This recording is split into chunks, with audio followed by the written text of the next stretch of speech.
నా పేరు సిహెచ్ బాలకృష్ణ. నేను కృషి విజ్ఞాన కేంద్రం ఆమదాల వలసలో మత్స్య శాస్త్రవేత్తగా పనిచేస్తున్నాను. చేప పిల్లల పెంపకంలో మేత యాజమాన్యం మెలకువలు.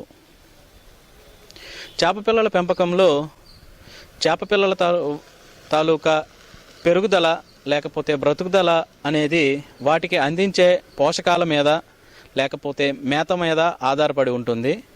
ముఖ్యంగా చిన్న చేప పిల్లల నుండి ఫింగర్లింగ్ సైజు లేకపోతే చేప పిల్లలుగా మనం పెంచుకోవడానికి ముఖ్యంగా అవసరమైనటువంటి పోషకాల విషయానికి వస్తే ప్రోటీన్లు, లిపిడ్లు చాలా ఆవశ్యకతం.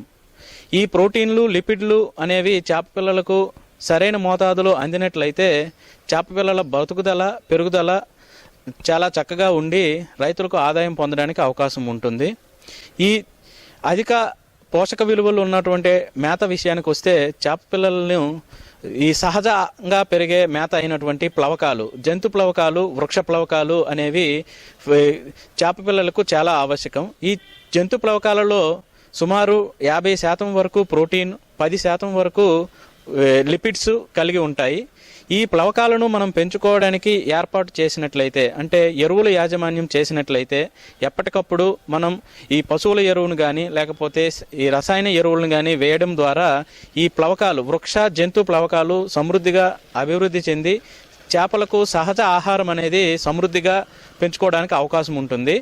దీనితో పాటు అనుబంధ ఆహారం, వేరుశనగ చెక్క లేకపోతే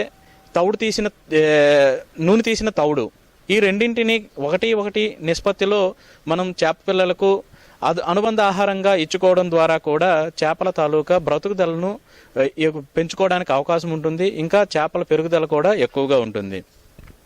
ముఖ్యంగా చూస్తే చేప పిల్లలు ఈ గుడ్డు నుండి బయటకు వచ్చిన స్పాను దశ నుండి ఫ్రై దశ వరకు, అంటే 2.5 సెంటీమీటర్ల వరకు చూస్తే 15 రోజుల కాలం పడుతుంది. ఈ 15 రోజుల్లో మొదటి వారం 1,00,000 చేప పిల్లలకు సుమారు 450 గ్రాముల మేతను మనం అందించాల్సి ఉంటుంది.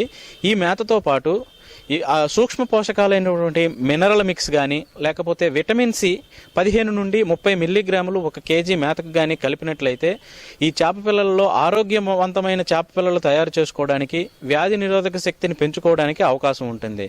తద్వారా ఈ చేప పిల్లల పెంపకంలో ఈ బ్రతుకుదల అనేది ఎక్కువగా పెరుగుతుంది.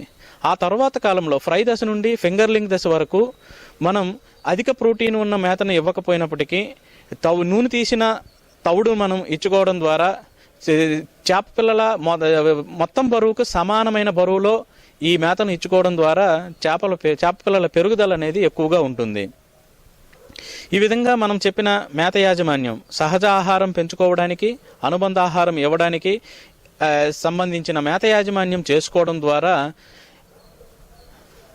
చేప పిల్లల్లో బ్రతుకుదల అనేది ఎక్కువగా ఉండి రైతుకు ఆదాయం పొందడానికి అవకాశం ఉంటుంది.